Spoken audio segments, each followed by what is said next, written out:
Dezinformata, propaganda është një prej veglave të luftës dhe ne i trajtojmë si të tilla.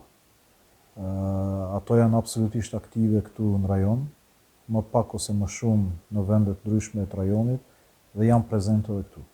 Kanë qenë prezente gjatë gjithë kohës edhe të kaluarën në format ndryshme, tani janë intensifikuar edhe më tej. Qeveria ka ndërmarrë disa masa në këtë drejtim, ju e dini që ka ndërprer emetimin e televizionit shtetëror rus këtu në vend, mirë po sigurisht se nëpërmjet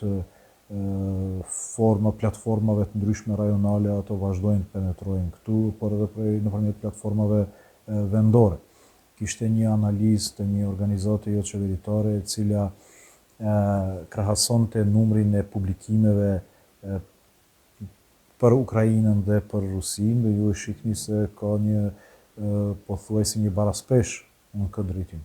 Që do thotë se ashtu siç publikohen faktet dhe vërteta, me aq intensitet publikohet e pavërteta dhe lajmi i rrem.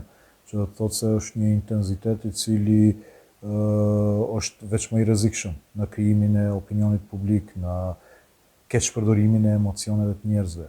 Pastaj e gjithë kjo ndodh në një teren të papërshtatshëm për shkak frustrimeve që kanë njerëzit me rrugën e bllokuar evropiane, kompromiseve të shumta në të cilat ishte detyruar vendi të kalon në këto vite dhe gjithë ajo energji e pakënaqësisë, energji e frustrimit të njerëzve, tani në mënyrë precize kanalizohet për të arritur qëllime konkrete.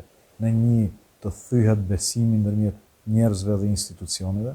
Kjo mendoj që ka qenë një prej cacheve kryesore, për shkak se në moment kur njerëzit i theni në besim ndaj institucioneve, pastaj ato bëhen lehtë manipulueshëm.